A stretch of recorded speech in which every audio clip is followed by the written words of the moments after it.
Smash the button and start talking shit, brother. Appreciate you coming on, man. I thank you for your time, clearing a little bit of time to just talk shit with the Northerner. So I do appreciate it, man.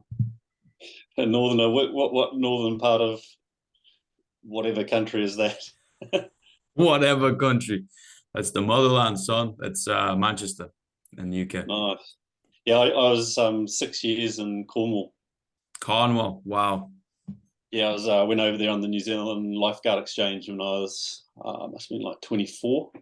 Um, and yeah, I loved the place. So I ended up. I've got a British passport, so I ended up staying there for 6 years, working in Restormal area lifeguarding and traveling. Bought a van and went all through Europe and Mm. down to Morocco, and then I miss that place so much. It's like the coast there is very reminds me of here in New Zealand on the west coast where I live, and good surf, which people don't often correlate with England, but there's that coast has got great surf.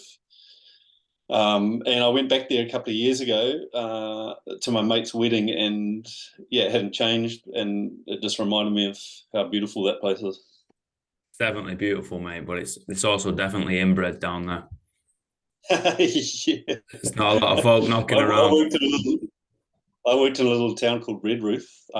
Just like took on some extra work working at a pub there, Yeah. and they had there's a lot of gypsies in that town, and so you know that, yeah, and they can be so that they'd come in and like order a bunch of beers from the pub, and then you'd go to charge them, and they wouldn't pay, Yeah. and there's nothing you could do. I mean, these are like they're ruthless.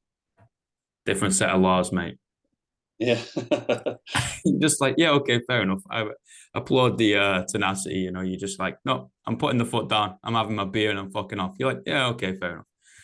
Yeah, yeah. It was a strange little town, Redruth. Strange place, England, mate. Woody's workshop. Talk to me about it, mate. Like, I'm fascinated in this thing. Why did it get started? What is it? Give us a little bulletproof lowdown. Tell the peeps.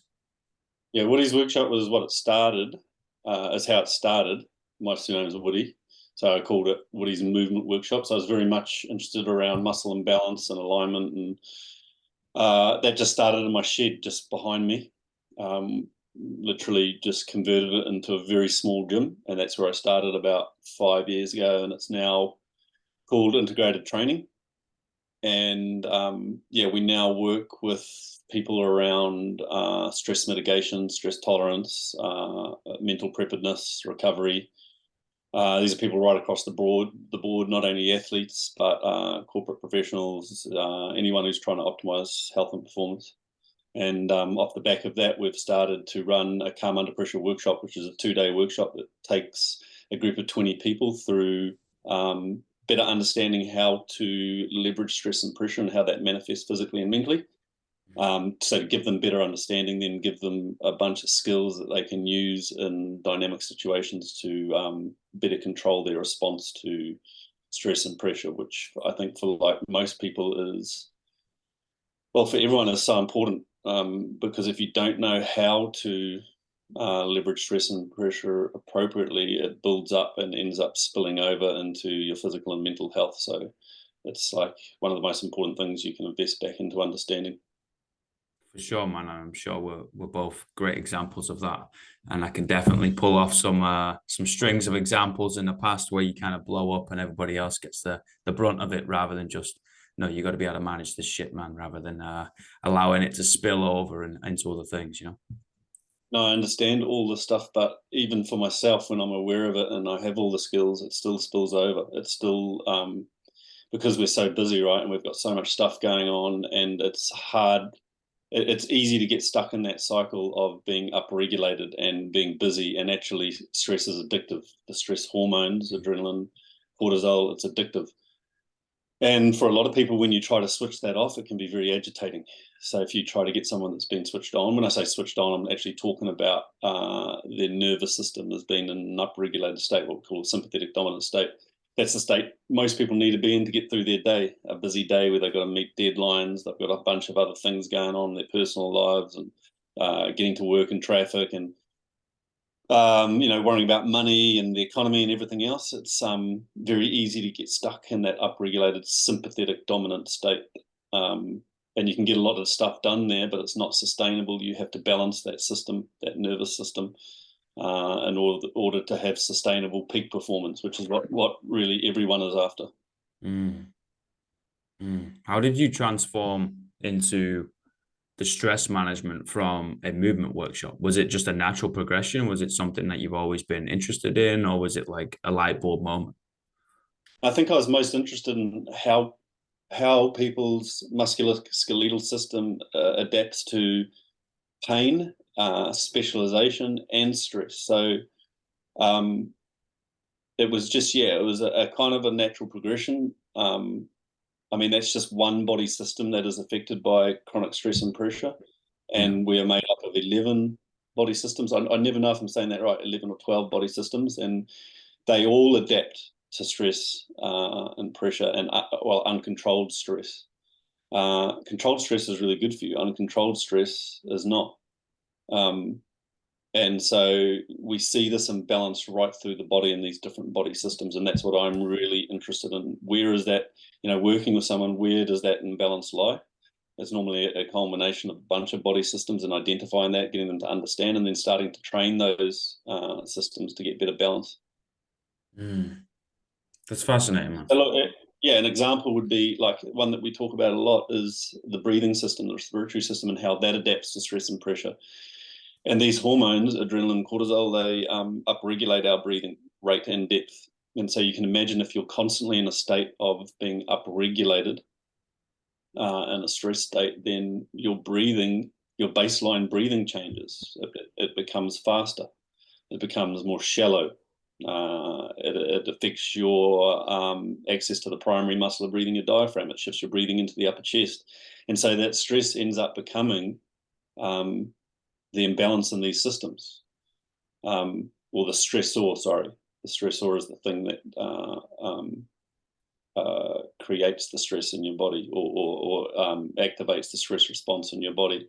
And so the stressor is no longer external, it's now internal. And we see this with people who have poor physical and mental health. It becomes a negative spiral then, right? And you are basically your product of your own demise. Yeah, well, you want your body to be working for you, not against you. And I mean, you don't have to look too far, to see that for most people nowadays, their body is working against them because they're too busy and they're not investing enough into their physical and their mental health. And any performance is 100% physical and 100% mental. If one is off, it'll affect the other. That's the mind-body connection. If your mind is agitated, it has a ripple-on effect physically. If your physical body is imbalanced, it has a ripple-over effect into your mind because it's agitating to have a body that's not optimal. Yeah, and consistently in pain, right? It becomes chronic, and unfortunately, chronic pain for a lot of folk in the general population, let's say, is normal, quote unquote. And it's like just because it's been there for a given period of time does not mean chronic pain is bloody normal. No, it's not. But we're just adaptive machines, so we'll adapt to anything. Any chronic stimulus or any imbalance in our body, we'll adapt to it for sure. And then that ends up, and so where it ends up feeling normal is just that we're used to it, right? And then you make some small changes to better balance the body, and it has massive ripple-on effects, and you're like, wow, this feels incredible. I'm not used to feeling like this. Just things like prioritizing your sleep and your fluid intake, your nutrition and exercise, and these are like all the pillars of health of things that we can integrate into our everyday life that has profound effects. But I think, once we get into a place where we have this imbalance, whether it be emotional pain or physical pain or whatever it might be, we start looking for convoluted solutions to relatively simple problems. And I always say, like, the complexity is in the simplicity, but the simplicity for all of the thing for all of this stuff is like just the pillars of health, integrating in the pillars of health every day and reconnecting to nature, and taking time to calm the system, to calm the body, and not getting stuck in that constant cycle of, they call it the 9 to 5 and just grinding out week by week by week and not not having the time or the skills to invest back into your physical and mental health. Mm. I'm a huge believer and a doctor of the school of thought of the universe is the answer, right? And Mother Nature is the answer. We just have to basically find the right question to ask it.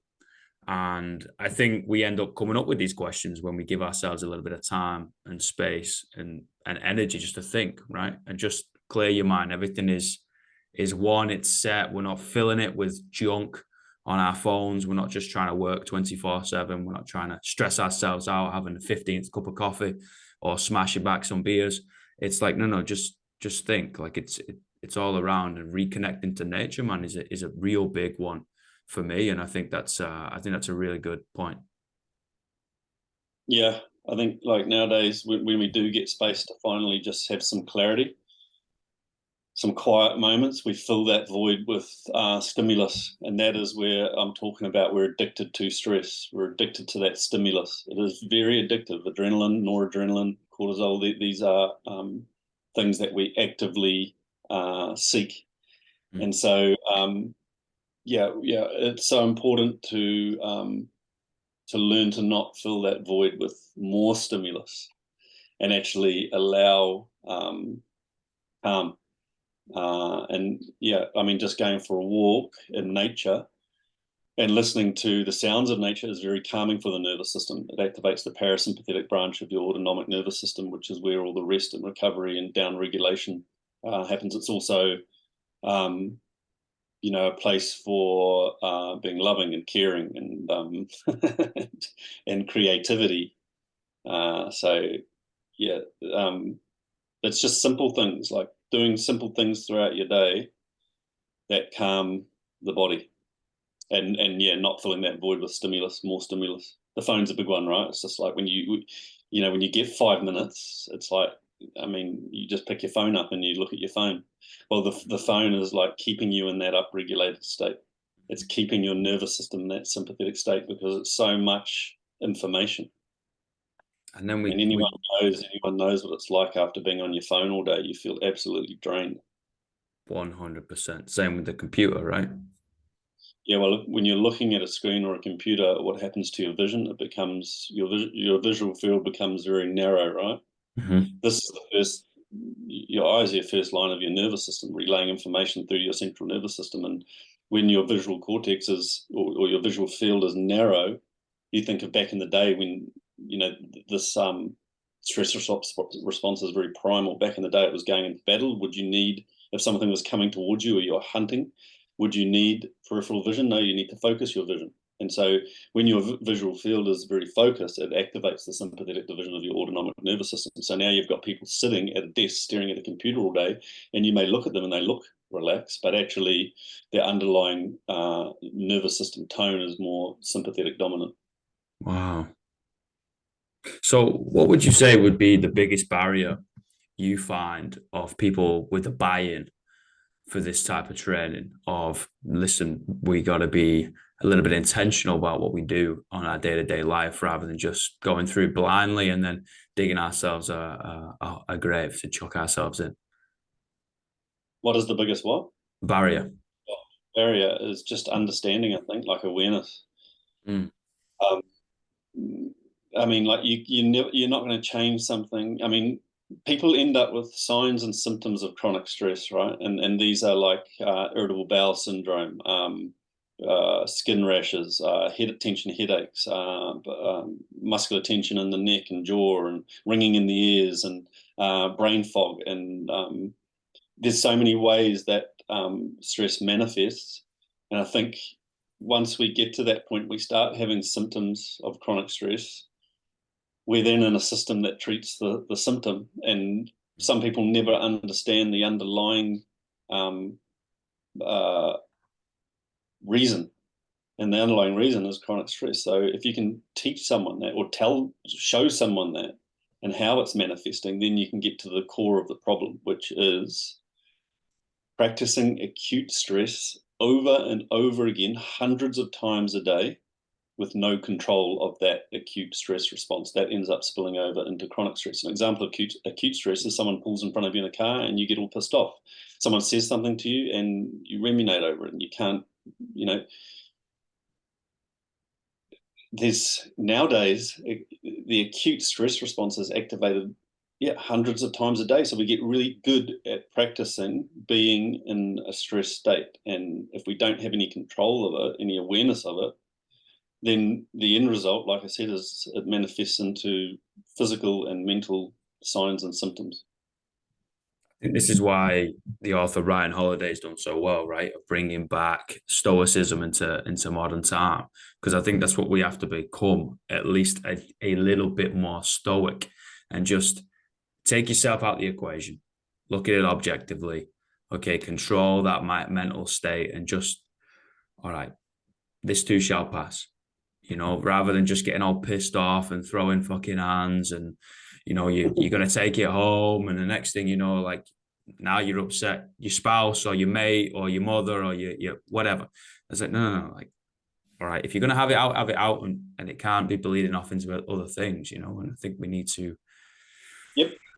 That's right. Easy to say. It's easy to say, but when you are someone that has been practicing, the brain just recognizes patterns. So if you're practicing a pattern for years on end of reactivity, that is now ingrained in your subconscious, right? And so when you go into stress and pressure moments, you don't even need to think about it. Those patterns, those hardwired patterns, come to the forefront. And so actually you have no conscious control of it. Mm-hmm. It's just happening. And so, look, we say, like, everyone wants to be calm under pressure. Everyone wants to be focused. Everyone wants to have better control of how they react to situations. But you actually need to train for that, and you need to ingrain those patterns. And it starts, with it can start with just basic things like the rewiring of the way you think. Mm-hmm. We do this with all our clients. Create a system and protocol for the most important thing you have, your mindset. Mindset is the rules and regulations you live by that dictate the way you respond to things. Think of business. They have all these systems and protocols so the business runs smoothly. Do you have a system and protocol for the most important thing you have, your mindset? You can write these out, your mindset themes. This is what we do. And so rewiring, hold on. Just rewiring the way that you think is this idea of establishing these mindset things is such a good way of rewiring the way that you think, because it develops a new pattern that ends up becoming subconscious. I mean, we spend like 90% of our time in a subconscious pattern of behavior and 10% of our time in a consciously aware of what we're doing. That's that iceberg. You've seen that diagram of the iceberg, that 10% at the tip and the 90% at the bottom. That 90% at the bottom is all based on our beliefs, our values, our perception of the world. These are all things that are trained from a young age. Mm. So we see people go through their entire lives with these patterns of behavior that are detrimental to their health and performance, with no awareness of how to change it. It's just so ingrained. You also need the humility as well, right? To come to the conclusion of, we might need a change. Like the habits that brought me to the space I'm in today might not be the habits that I need to take me to the space tomorrow. They might actually be the hindering patterns rather than the helping patterns. Yeah. Well, what's the most difficult thing for human beings? It's change. We resist change, right? Because we've put these safety barriers up to protect us. And these are things like we go through, everyone goes through traumatic events in their life, right? You can't get through life without going through traumatic events. Yeah. And in the acute phase and after a traumatic event, you put barriers up to protect you. And that's great in the acute phase, but weeks and months pass by and we've still got those barriers there, and that starts training a pattern that becomes subconscious. And so, it's very important to that's why meditation and actually just spending time with yourself alone in a quiet place where you can start figuring out what's going on up here and listening is so important, because you'll work all this stuff out, but not if you're like busy and filling that void with garbage. I agree, mate. I think everybody needs to spend some time alone. That's one of the reasons why this thing is called the Nomadic Podcast. Like, there are times in the year, or there are times every couple of years where I just disappear. I'll delete everything from my phone. My phone gets turned off, and I just wander around, and I see it as checking in or checking out, so I can check back in with myself. And it's, The you ultimate reset. a little bit of a reset, mate. I used to call it, like, way back in the day, I used to call it getting ill, which now has a bit of a negative connotation, right? Like being mentally ill. It's like, well, yeah, we're all going to get ill. That's okay. Like, you get the sweats, you get the shivers, you get the shits, and then it gets it all out the system. And that's ultimately what's going to happen mentally. We're going to have to disappear, or we're going to have to sit at home, or take some time off, or just take bloody 15 minutes in an evening. And okay, check back in with yourself, think, allow your mind to wander where it's going to wander, rather than just everything's just shoved in its way, and barriers and stimulus, right? Like, just get rid of that shit, sit with yourself, and you'll come up with the answer. I mean, there's one question I ask all of my clients. I work with a lot of people online abroad, so corporate and professional types. Yeah. And these are people that live in big, busy cities, and I will ask them in an entire week, how many times would your barefoot touch the earth's surface? And 9 times out of 10, people say 0. 0 times. So 0 connection with the most important thing to connect to, which is nature. And so we're so disconnected, and that causes a lot of inflammation. It causes a lot of issues with mental health and physical health. And what you're talking about is like a deep reset where you connect back with nature. And that's how we're intended to be. And that has such powerful ramifications for positive benefits for your circadian rhythm, and therefore your sleep, and therefore your energy. And so you come back from a reset like that and you feel exactly that, reset. I do the same thing. I go camping up the far north of New Zealand, and there's no cell phone coverage up there. And for a lot of the time, we're camping on the beach, surfing, eating good food. And I come out of like 4 or 5 days. It takes me about 2 days to like really just start even like winding down a little bit. And you don't actually realize how wound up you are. You can't, like, I get there and it's just like the camp set, everything's like chilled, and I'm cleaning the van, or I'm like, I can't sit still, right? Because I've been in this cycle of just being constantly upregulated. And so, after 2 or 3 days, you finally just start like actually relaxing. It does take a while, right? Yeah, and this is where like people who like have been stuck in this upregulated state, and then they go on holiday and they get sick. Why do they get sick? Because adrenaline, adrenaline is really good for your immune function. And then all of a sudden you switch it off, and then you have a lower level of adrenaline, and it can expose your immune system, and you become unwell.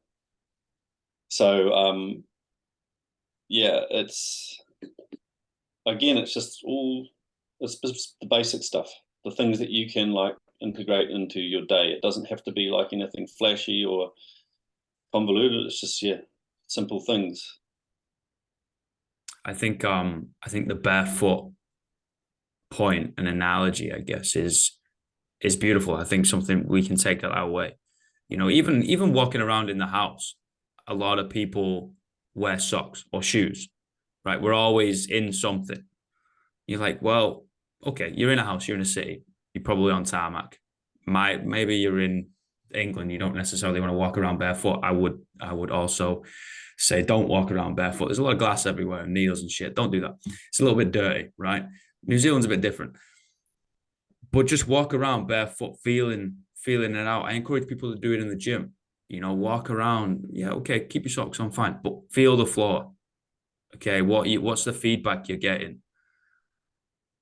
Yeah, well, 100 muscles, ligaments, and tendons in the foot and ankle, and if you're wearing a synthetic sole all the time, your body is like it's always trying to conserve energy. So if the body doesn't need to send proprioceptive signals through to your the bottom of your foot, because the sole's doing the job of gripping the ground and then pushing off. You think of like when your foot touches the ground, all of those muscles, ligaments, and tendons are grabbing the ground and pushing off. That's how you strengthen your foot, right? And the arc of your foot, think of like a bridge. The arc underneath the bridge, obviously, to let things through, but is also to strengthen the structure. The arc, or the foundation of the strength of your entire body, is the arc in your foot. If you're wearing synthetic sole all the time, that arc becomes weak, and then so the whole thing becomes weak. It doesn't, if your foot is weak, then it's going to affect your knee, your back, your hips, your shoulders. It affects everything because it's all connected. And so most people have weak feet. We weren't designed to wear shoes. It's like, this is what we call complacent adaptation. Nowadays, we've got to push back against the norm if we want to better deal with all the stress and pressure that's on us. You've got to push back against the norm. The norm is everyone's wearing shoes. I never wear shoes. I hate the things. I go into my gym in town, and I'll often not even take shoes because when I'm in the gym, it's all, I'm inside. But then sometimes I'll have to go up to the mall or something like that, and I would have forgot, normally I would wear shoes in the mall. But sometimes I forget, and so I'm walking around the mall in bare feet, and people are just staring. I remember going to shop, and this lady was like, how come you're not wearing shoes? I just think it's so absurd. And walk through the food court, and this lady who's drinking a liter of Fanta, she's about 150 kgs, just stops with her mouth open, just staring at me up and down. And so I stop, and I'm staring at her, and we're both standing there staring at each other. She thinks it's absurd that I'm wearing bare feet, and I think it's absurd that she's drinking a liter of Fanta. So we're just so like, we're so just disconnected from reality, really. It's crazy how norms now have become hindrance to ourselves. It's normal to have a vice that we just succumb to every night. It's normal to sleep 6 hours. It's normal to have shite relationships. It's normal to insert X, Y, Z. It's like, well, wait, hold on a minute. Like, are we just trying to chuck ourselves in a grave? Like, if we are only here once, like, if that really is the case, like, wouldn't we want to do it the best of our ability? Yeah, well, we're not talking about like, if anyone listening, we're not talking about living in the dark ages and not using phones. And yeah, we have to like adapt to all of this stuff. And that's why it's so important nowadays more than ever to invest back into your physical and mental health. It's so important because of all the stuff we're talking about. You can't avoid it. You can't avoid living in a city and going to work. And, if you want to get rid of all the stress and pressure, then you'd have to divorce your partner, get rid of your mortgage, stop your job, and go and live on a tropical island somewhere. And even then, there'd be stress. And so, yeah, it's about like, I don't think that we have adapted fast enough to the amount of acute stresses that we encounter on a day-to-day basis. And this is where we're starting to see huge problems with mental health. Yeah. Burnout and overwhelm, and it's affecting our sleep, and it's affecting our recovery, and it's this insidious ripple-on effect. And so the things that you're talking about a reset become so important, but the reset has to be every day and throughout your day. Yeah, I agree. We talk a lot about with the clients I work with. They're like, right, well, I'll do my meditation at 8 o'clock at night. Well, that's fine. That's great. But for the whole day, your body's been preparing for battle. Don't expect to be able to sleep at night if you've been in a constant state of being upregulated throughout the day and you haven't actually pushed back against that and shifted into a calm state. Because that's how you train your nervous system, these two divisions, the sympathetic and the parasympathetic. Sympathetic, upregulated, parasympathetic, downregulated. Sympathetic, accelerator on, parasympathetic, brakes on. Sympathetic, adrenaline, cortisol, heart rate up, breathing up, pupil dilation, decreased blood flow through to your gut, and the parasympathetic, the exact opposite. So what we're trying to do is train this division, or train our ability to shift from an energized into a relaxed state, from a sympathetic into a parasympathetic state, because it's very easy to get stuck. I know we've been harping on about this, very easy to get stuck in that sympathetic dominant state. And this is where we start seeing lifestyle disease, high blood pressure, high cholesterol, metabolic syndrome, and the end result of all this is cardiovascular disease, cerebrovascular disease, all of these lifestyle diseases. These are not things that you just catch mostly. These are things that are secondary to chronic stress. Mm. So that is the biggest problem we're facing at the moment as a species, in my opinion, is chronic stress. Brother, I got three questions. Yeah. What's the greatest piece of life advice you ever received? The what? The greatest piece of life advice you've ever received? That I've ever received? Yeah. The greatest piece of life advice that I've ever received. Maybe is to not seek happiness, but to seek experience and challenges. And that it's okay not to be happy, but to be content and see the good and the bad is an incredible skill. And finding a way to leverage everything to your advantage, like a growth mindset. But these are things that I've learned, I guess, by being around the right people. But that's a big one for me, because I used to think like I've got to be happy and I've got to search for happiness. Actually experiencing it, putting yourself out there, going towards fear, apprehension, tension, things that overwhelm you, things that you avoid, is where all the good stuff is.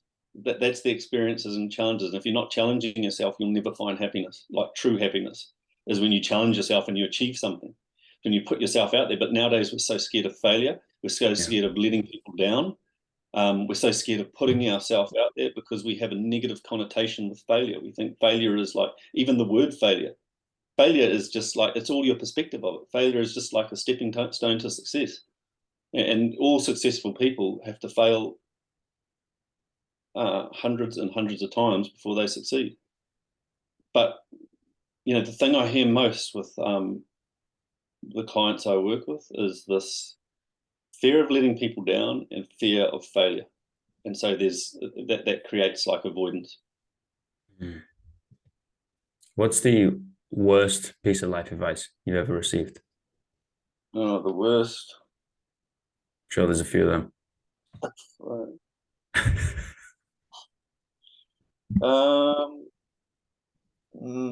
I don't know, man. I think when I was getting into when I was trying to balance my own body and get out of chronic pain, I went deep into this doesn't really answer your question, but I went deep into all sorts of different facets of health. And one thing I went deep into was nutrition, and that going deep into nutrition is a minefield.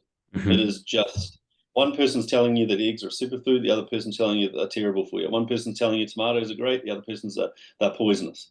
And it is just a very confusing space. And even the food pyramid, I think that traditional food pyramid has probably killed more people than World War I and World War II put together, because it started this thing of these big companies producing refined carbs in the way of these Cocoa Pops and cereals that are just sugar. And there's so much misinformation around what to eat. Even now, I got into when I went deep into that, I started avoiding all these foods because I was like, oh, that's bad for you, and should I be eating this, and should I be combining this food with that food? And it just got to the point where I was like, I ruled out all these foods out of my diet because I was worried about eating them. So there's lots of bad advice out there, and you got to sift through. Nowadays, you got to sift through the shit to find the real stuff, and that is incredibly difficult if you don't know what you're looking for. And you got to not be critical of everything, but you have to dig a little bit deeper, because there's some really influential people on Instagram, for example, that are selling nonsense. They have big followings, and it's just, I look at it and I'm just like, what are we doing? It's frustrating. Agreed, man. All right, last question. What are the 3 words you would tell your younger self? 3 words I'd tell my younger self.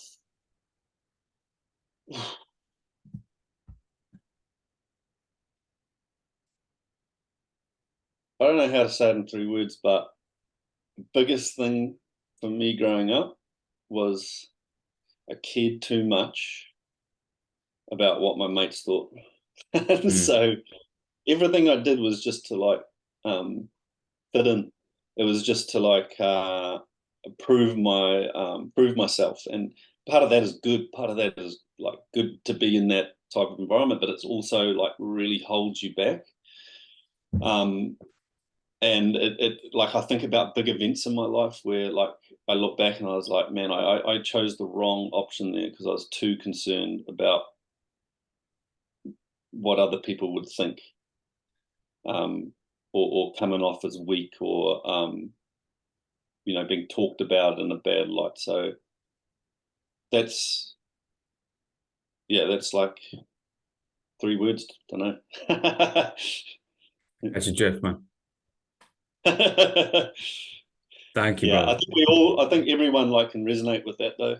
And of Mm, course, like you can't not care about what people think, otherwise you'd be a psychopath. Um, we all care about what people think about us, but it's about backing yourself, and not letting that manifest in things like avoidance. yeah, brother. Thank you so much, man. It's been an honor and a privilege. Yes, brother. I have to come out of the PR someday. You're welcome anytime.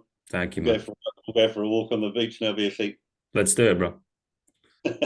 All right. Have a good day, and I'll speak to you soon. Yeah, Thanks, man. Bye, everybody.